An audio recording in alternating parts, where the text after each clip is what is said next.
Welcome back to part 3. In this video, I'm going to be covering the deadly flat side of the wheel of the business cycle, and I'm going to be giving you a 10-point workflow so that you can avoid it. Because sales is not marketing, and because we like to get things done the right way the first time, we're doing this right now.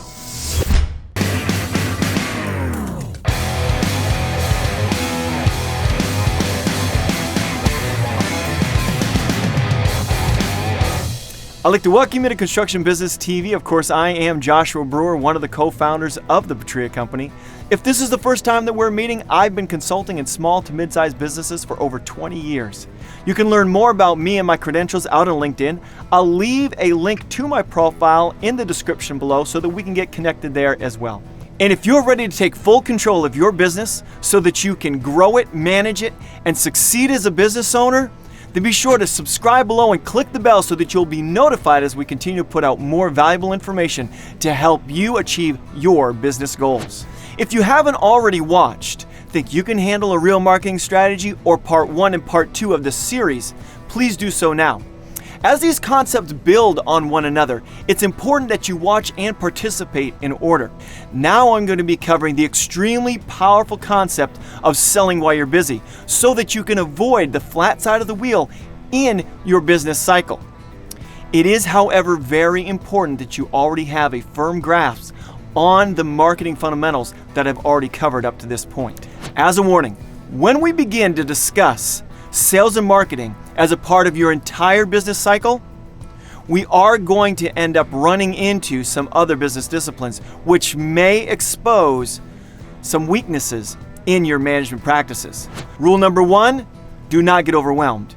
And rule number 2, do not procrastinate. Just think of how much change happens to the human body during puberty. Did he just say puberty? I know that I just probably broke every rule in the book by even mentioning puberty on a business training video, but really, honestly, it's so relevant because why do all these changes happen to the human body during that time of life? Because it's growing.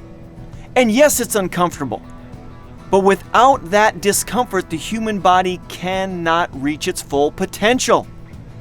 Now, what's the biggest difference between puberty and growing a business? Well, the fact of the matter is, we can't stop puberty. We can't do anything about it. We're going to be forced to go through it. And oh man, how much I wish that I could force my clients to go through and make the changes that they need to make in order to be successful in business. Unfortunately, we are creatures of habit, not creatures of change. And therefore, things usually have to get pretty uncomfortable before we will make the change. Unless you are one of the few who has some business savvy and some real vision, unless we become change agents, our businesses can't grow. So, what is this flat side of the wheel of your business cycle? Every business cycle begins with some rudimentary marketing and sales process that gives us our first project. Then we begin with few, if any, systems and controls in place, trying to figure out our workflow and other peripheral business issues that we've never dealt with as an employee. We go above and beyond to impress our first client. And after delivery of our final product, with check in hand, we collapse out of exhaustion. After we've aroused ourselves from our after project coma, all of the bills, wages, and taxes that have been nagging us for weeks finally get paid. So what's next? Well, that's my favorite farming term. What's in the hopper? Or in the case of a sales funnel, who's in the hopper? In most cases, the answer is a goose egg. Zero, zilch, that's right, nothing. This means your business cycle just had a flat. And if you've ever tried to push a car with a flat tire, you know just how much extra energy it takes. When it comes to your business, being on a flat side of a busted business cycle takes an enormous amount of additional time and money. So what can we do about it? Sell when you're busy. Now, for some of you, I just caused a complete train wreck in your head. And for others, you'll try to convince me that you've tried it before and it doesn't work. And still others in a third group are looking at me right now like a mule looking at our new fence post. So let me explain. How do you feel when you're on a project? Do you feel pumped, focused, energized, ready to take on the whole world? When you're on a project, you should be feeling a positive feeling. And if you're not feeling a positive feeling, then we're dealing with an entirely different issue. And I just have to ask you straight up, why would you be doing something that doesn't energize you? Because see, every single one of your potential customers can feel that inside of you. Okay, for this scenario, I'm going to assume that you are on a project and you are in the zone. Do not make the fatal mistake of taking off your sales and marketing hat and just focusing on the jobs. Why? Because psychologically, when you are in this situation, you're at the top. When you're at this place mentally and you meet with a customer face to face, they can immediately tell when you're on your game. You are unstoppable. You have a different posture, a different swagger in your step. At that moment, you are successful, and people are much more attracted to that than we realize. I'm not talking about arrogance. I'm talking about confidence. Let me give you an example. A potential customer may ask you, so when could you start? With no jobs in the hopper, you may respond with, I could start tomorrow. That potential customer is probably thinking, I wonder why he's not so busy. Maybe I need to take a little bit more time checking this guy out before I sign a contract. But on the other hand, if you were legitimately busy, your answer would be much more postured. Well, I'm really busy on a couple projects over the next few weeks, but I could probably get started on your materials list and go through some of the preliminaries with you maybe next Thursday or Friday. And of course, we need to get you into our project management system so that we can make sure that our schedule works good with yours as well. If you are not that busy and needing cash flow, it is way too easy to come across as desperate. It takes a seasoned pro to be able to sell through tough times. Even the best salespeople will have little issues with their paralanguage, body language, and tone of voice when they are trying to sell under stress. So how can we avoid this flat side of the wheel in the business cycle?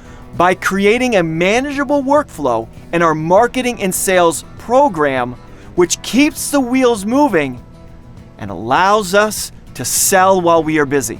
As an example, because I like to double dip on my efforts, go ahead and offer your customers video and or photo updates throughout the project. Of course, this is going to right away allow you to rise above your competition. But while you're doing this, strategically plan how you can turn these same shots or similar shots into marketing material. Now you have a happy client who feels in the loop, and your next customer can see that you're going to do a great job on their project as well. But there's a catch, because this takes some planning. You must create the complete workflow and be disciplined to execute it. But just for you, here's my 10-point workflow to help you get started. Number 1, sign the contract and get the project on the schedule. Number 2, pre-plan your marketing material capture opportunities. Number 3, put the capture plan on the schedule. Number 4, capture the marketing material. Number 5, go to post-production. Keep it professional. Number 6, post your marketing material. Even though we're talking about this on the macro level, meaning you're going to be putting it on your website and other social media networks, be sure that it is locally focused. Remember that your location keywords are vital. Number 7, share your marketing material directly with potential and new customers. This is the micro level marketing. Number 8, follow up by engaging online. You must convert your marketing efforts into sales opportunities. Number 9, only bid on pre-approved projects. Don't waste time on price tag flippers. See, window shoppers are the reason why you must be busy while you're selling, because you honestly just cannot waste your time on someone who's not serious. If you're desperate, you will try to sell instead of just filling an order for a project that's going to happen with or without you. Reliable marketing gets you in the door, but it's your salesmanship that will close the deal, which leads me to number 10.